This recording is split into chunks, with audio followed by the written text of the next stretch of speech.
Hi and welcome to Good Cajun Cooking. My name is David and today I'm going to help you prepare what is probably one of the most popular and famous dishes in North America, good old Cajun Jambalaya. Let's take a look at the ingredients we're going to use today. The vegetables we will use in our jambalaya today will begin with about 2 cups of chopped yellow onions. I do prefer to chop my onions and bell peppers in particular rather large, so you get a feel and a taste of the vegetables in the dish. 2 cups of celery, chopped fairly fine. 1 cup in all of bell peppers, both red and green. The red does add some color to the dish. About 1/4 cup of chopped or minced garlic, and I do prefer to use fresh garlic in this dish. 1 bunch of sliced green onions, which will go in near the end of cooking. The protein we're going to use today in our jambalaya will first of all consist of about 1 pound of fresh andouille sausage. Although I do find andouille sausage more available in different parts of the country, I do think that Louisiana makes the best. We'll also be using some pork, about 2 pounds of pork cubed. I prefer to use a Boston butt because I think it does cook up much more tender than some of the other cuts of pork. Now let's take a look at the herbs and spices that we will use in this dish. We will use 3 small bay leaves.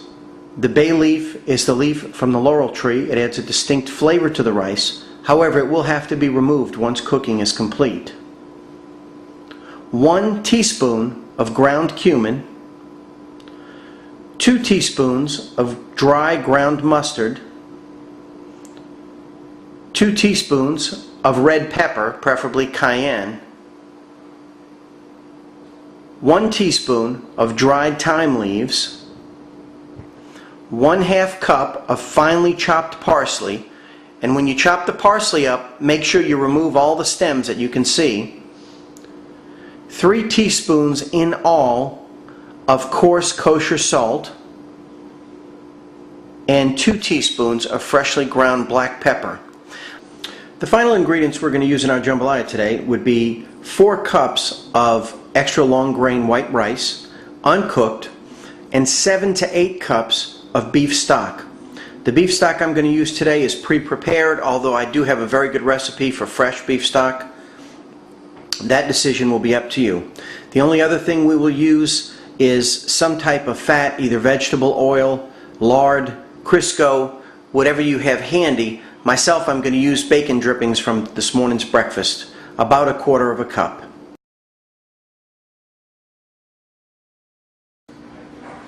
The first thing we're going to do is brown our meat. In this cast iron skillet, I have about 1/4 cup of bacon drippings. You can use whatever fat might be available. I'm going to put the pork in, get it nice and brown. It's going to take about 30 minutes. We need to stir it frequently. I'm going to use salt and pepper to season it. Just a little bit of what we put aside, not all of it. After about 30 minutes of stirring that pork, we're going to put the andouille in. We're going to brown that for about 15 minutes, and then we'll be ready to move to the next step. Let's get that pork in. It's going to sizzle really nicely when we put it in. We want to get this on about a medium-high heat because we do want to have the pork browning well. We also want to kind of have it stuck to the bottom a little bit. We're going to utilize some of those little bits that stick to the bottom as flavoring and color for the dish. When we get it to this point, we want to add some salt and season it up real good. About 1 teaspoon of what we put aside. And then we want to use some pepper. We're going to add layers of flavor here. We put salt. We're going to add some more salt and pepper later. But this will get us a good start. While our pork is browning, let's take a few minutes and chop up some onions and some bell peppers. The green onions and the celery and the garlic take some time, so I've already taken the liberty of slicing those up so they'll be ready to go. Now I'm going to peel a couple of these onions and show you how I go about cutting them to get them the size that I like. I prefer to have my vegetables coarsely chopped and a little bit larger because I do like to see and taste what's in the dish. I don't know if there would be any reason you would want to hide that if someone was not fond of onions or bell peppers. The flavors all blend together like an orchestra in this dish, and they would never know if you chopped them finely enough. So we'll get these done.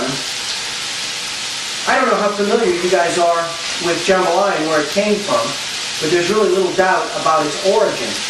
When the Spaniards came over in the 1700s to the area that is now New Orleans, they brought their famous paella dish, which is a rice dish filled with local seafood. Since the ingredients that they used in their paella were not available, as readily available, they substituted oysters, shrimp, crabs, whatever was available at the time. That eventually evolved into jambalaya. The name jambalaya comes from the French word jambon, which means ham, and ham has often been a primary ingredient in jambalaya, and yaya is the African word for rice. So the first thing we're going to do here to chop our onion is we're going to chop it in half. I like to make it, as I said, coarse and larger pieces, so I'm only going to make one slice down the middle. If you wanted to chop it fine, you might make 2 or 3 slices.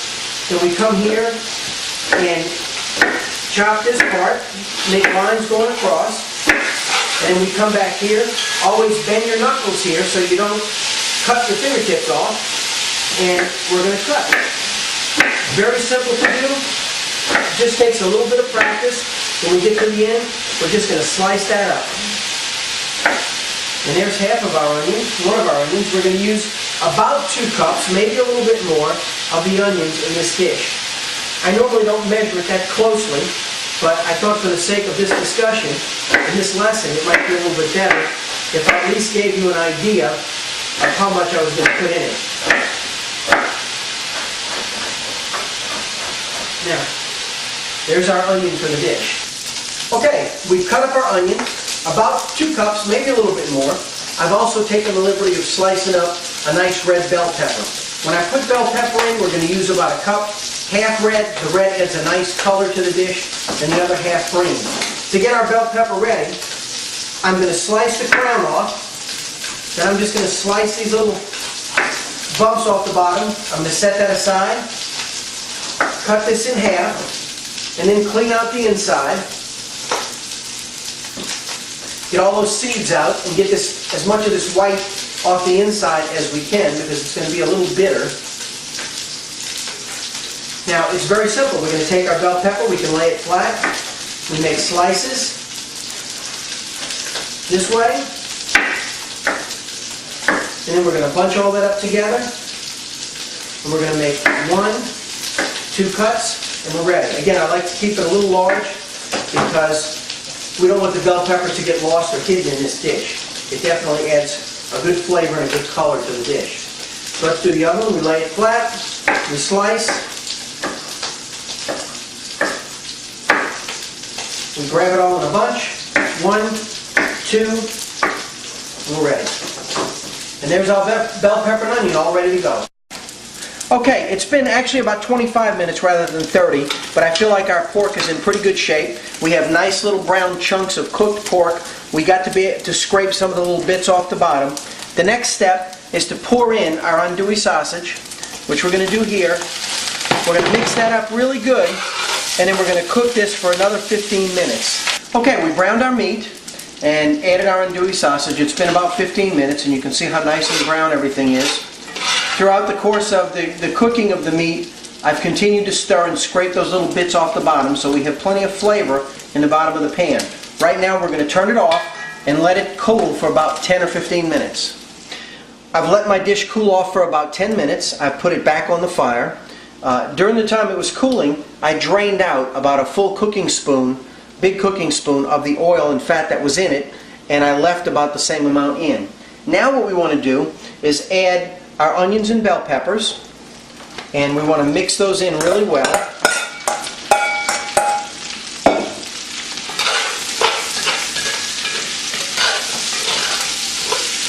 And we reserve that oil because we want to get all this coated really well so that they'll all simmer down and cook really well, saute really well. We want to caramelize them, we want to get them kind of brown like the meat is. And then we'll add our garlic and celery as well. Now, We have that all mixed together really well. We're going to cook this down for about 15 minutes, stirring every minute or so. We want to keep it active. And then we'll come back and add the stock. It's been about 15 minutes, and as you can see, all of our vegetables cooked down and caramelized nice and brown. The next thing we're going to do is add all of our seasonings, the remainder of our seasonings, our salt, pepper, thyme leaves, cayenne, some dry mustard, and some cumin. We mix that up really well.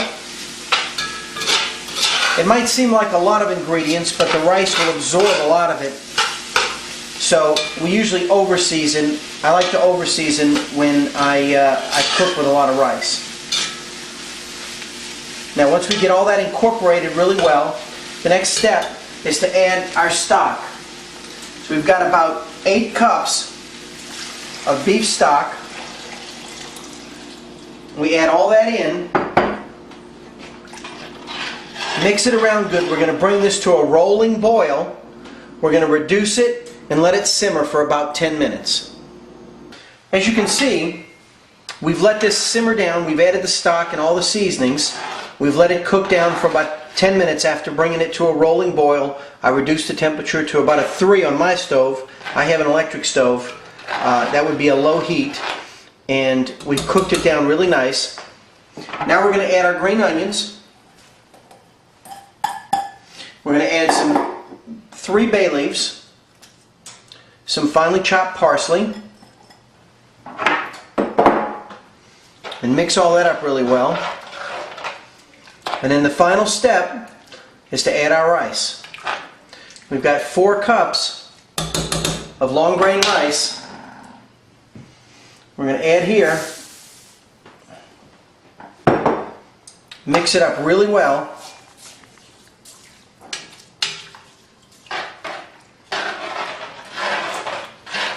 Beautiful color, nice and brown. Got some red bell peppers and some green from the green onions and the bell peppers also. Now we're going to turn this fire up all the way.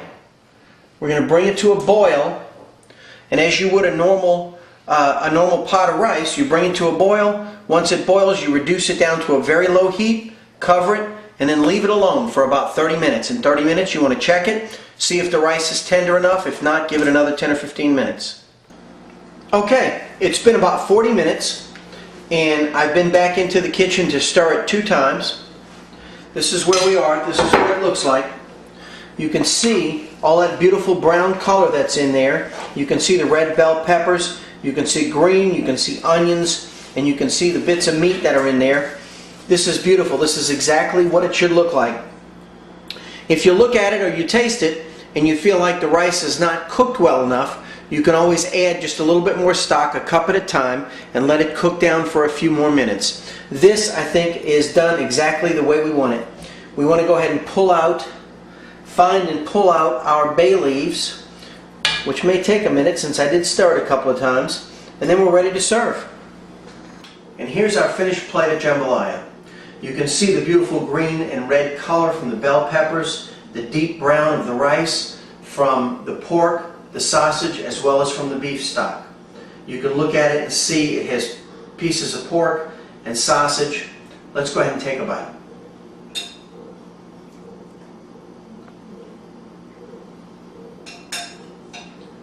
It's perfect. Seasoned exactly right. It's not too salty. It has a little bit of heat on the back end. The meat is nice and tender. It's exactly the way the Cajuns intended it to be.